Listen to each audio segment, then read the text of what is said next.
Qatar को मिली गद्दारी की सजा, एक्शन मोड में आया भारत। सिर्फ 72 घंटों में लिया बदला। तो क्या कतर भारत के पूर्व सैनिकों को हाथ जोड़कर रिहा करेगा या फिर सहेगा सालाना 80,000 करोड़ का नुकसान? दोस्तों, जैसे जैसे कतर की जेल में कैद भारत के पूर्व 8 नेवी के सैनिकों की फांसी की तारीख नजदीक आ रही है, वैसे वैसे भारत और कतर के बीच तनाव बढ़ता जा रहा है। एक तरफ भारत दुनिया भर के सामने चीख चीख के अपने पूर्व सैनिकों द्वारा की गई जासूसी के सबूत मांग रहा है, जो कतर देने से कतरा रहा है, तो दूसरी तरफ व्यापारिक स्तर पर भारत कतर की कमर तोड़ने में लगा हुआ है।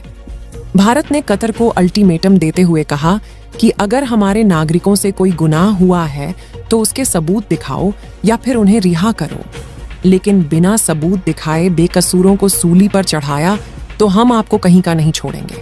और गवर्नमेंट ऑफ इंडिया के साथ बातचीत करके कतर के साथ व्यापार करने वाले इंडियन कंपनीज ने भी कतर के विश्वासघात के खिलाफ आवाज उठाना शुरू कर दिया है, जिससे न सिर्फ भारत बल्कि यूनाइटेड स्टेट और यूरोप के साथ की हुई बिजनेस डील को खो सकता है। और वहीं भारत सरकार ने कतर एयरवेज पर भी 57,000 करोड़ की टैक्स चोरी का आरोप भी लगाया है। पूरी डेवलपमेंट क्या है, इस वीडियो में समझते हैं। भारत जिस तरह से कतर के द्वारा की गई गलती का सबक सिखा रहा है, उसके लिए इस वीडियो को एक लाइक जरूर करें। साथ ही इसी तरह और भी नॉलेजेबल वीडियो पाने के लिए चैनल को सब्सक्राइब जरूर करें। जहां अक्टूबर में दुनिया ने देखा कि कैसे कतर एक शरिया कोर्ट की तरह भारत के 8 पूर्व सैनिकों को मौत की सजा सुना दी, और न ही वहां मौजूद इंडियन एम्बेसी को उन्हें गुनाह के सबूत दिखाए और न ही अपनी कोर्ट में केस लड़ने का मौका दिया। इस मनमानी पर भारत ने कई सवाल किए, लेकिन इतना बड़ा बिजनेस रिलेशन होने के बावजूद अब तक कतर भारत की एक नहीं सुन रहा, जिससे भारत सरकार गुस्से में आग बबूला हो गई है। और अब सरकार ने एक ऐसा एक्शन लिया है जिससे कतर की बेचैनी बढ़ गई है। दरअसल भारत ने अफ्रीका के देश में जाकर ऐसा कदम उठाया है जो कतर को रेगिस्तान की तरह उन्हीं के मिट्टी में मिला सकता है। जहां भारत ने अफ्रीका के देश मोजाम्बिक के साथ मिलकर 72 घंटों में एक ऐसी डील कर दी है जिससे कतर को विश्वासघात की बहुत बड़ी सजा मिल चुकी है। आपको बता दें कि जैसे ही 26 अक्टूबर के दिन कतर ने भारत के पूर्व नौसैनिकों को फांसी की सजा सुनाई, तभी तुरंत एक्शन लेकर भारत के petroleum minister Hardeep Singh Puri Africa के दौरे पर निकल गए, जहां उन्होंने मोजाम्बिक में $20 बिलियन की LNG गैस की परियोजना पर काम तेज कर दिया, जो कि 13 million metric ton natural gas produce करेगा और उसका सीधा सप्लाई भारत तक पहुंचाएगा। इस प्रोजेक्ट की जानकारी देते हुए ऑयल मिनिस्टर हरदीप पुरी ने कहा कि यह एक गेम चेंजर साबित हो सकता है। आपको बता दें कि लिक्विड नेचुरल गैस के लिए भारत खाड़ी देशों पर निर्भर है और हम सालाना 20 million metric ton LNG gas import करते हैं, जिसमें से 50% यानी 11 million metric ton natural gas तो सिर्फ कतर सप्लाई करता है। यानी कि नेचुरल गैस के लिए हम कतर पर निर्भर है। इसी बात पर उड़ते हुए कई बार भारत के साथ पंगे ले चुका है, क्योंकि उसे लगता है कि हम कुछ भी करें, भारत हमेशा चुप रहेगा। लेकिन कतर की ये हवाबाजी अब उस पर भारी पड़ चुकी है, क्योंकि भारत पहले से ही नेचुरल गैस के लिए कतर पर निर्भरता को कम करना चाहता था। इसलिए वह दूसरे देशों में नेचुरल रिसोर्सेज के भंडार खरीदने की कोशिश में लगा हुआ था। अगले महीने भारत सरकार ने पेट्रोलियम मिनिस्टर हरदीप सिंह पुरी को मोजाम्बिक डील फाइनल करने के लिए भेजा था, और अब यह डील फाइनल हो चुकी है, जिससे कतर की रातों की नींद उड़ गई है।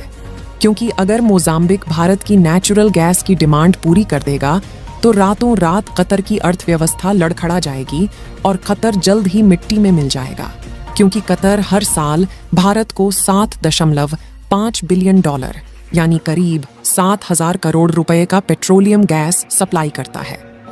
अब आपको बता दें कि इतने बड़े व्यापारिक रिश्ते के बाद भी कतर का भारत से बर्ताव सही नहीं था, और उसके बाद भी जब उन्होंने भारत के पूर्व नौसैनिकों को फांसी की सजा सुनाई, तभी भारत की सबसे बड़ी natural gas company pronate gas limited के कतर के साथ डील खत्म हो गई।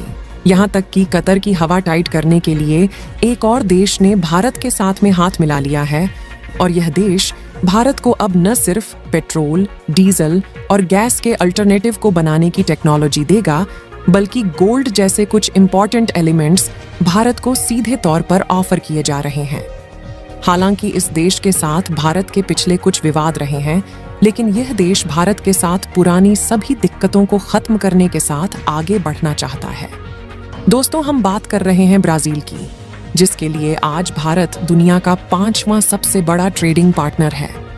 आज यह खबर सामने निकल गई है कि WTO यानी कि वर्ल्ड ट्रेड ऑर्गेनाइजेशन ने भारत और ब्राजील के बीच में 2019 में विवाद हुआ था, जहां पर ब्राजील ने एलोकेशन लगाए थे कि भारत बड़े स्केल पर शुगर से एथनॉल प्रोड्यूस करेगा। इसके अलावा शुगर पर भारत का बड़ा कंट्रोल है और इससे फूड सिक्योरिटी डिस्टर्ब हो सकती है। अगर देखा जाए तो फाइनली कतर के साथ अब जाकर भारत ने खेलना शुरू कर दिया है और भारत अब सही मायनों में जियोपॉलिटिक्स का असली मतलब कतर को सिखाने वाला है, क्योंकि कतर के केस में भारत कोई रियायत नहीं बरतने वाला। भारत ने ऐसा कदम उठा दिया है जिसकी वजह से कतर की उल्टी गिनती शुरू हो गई है। भारत एक बड़ी मात्रा में LNG का इंपोर्ट कई देशों से करता आ रहा है, लेकिन कतर से कुल LNG इंपोर्ट का 50% खरीदा जाता है।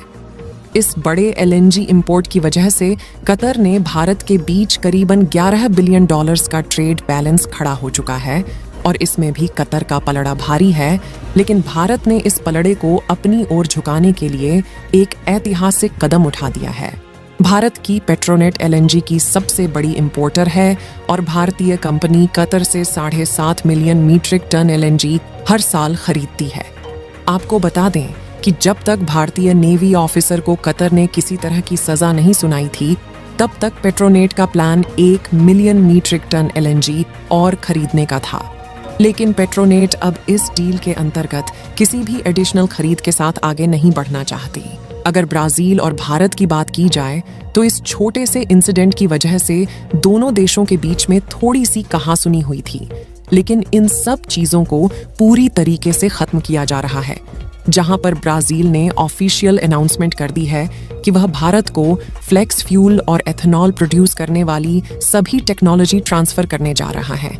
और इसमें भारत की अहम भूमिका है, जब भारत ने G20 समिट के दौरान ग्लोबल अलायंस की बात कही, जिसमें बड़े बड़े अरब देशों ने भी पार्टिसिपेट किया था और लगभग सभी बड़ी अर्थव्यवस्था वाले देशों ने यहाँ पर पार्टिसिपेट किया। इसीलिए ग्लोबल बायोफ्यूल से काफी प्रोजेक्ट बन जाता है, जिसमें सभी देश अपना योगदान देना चाहते हैं ताकि वो ज्यादा से ज्यादा प्रॉफिट कमा सकें।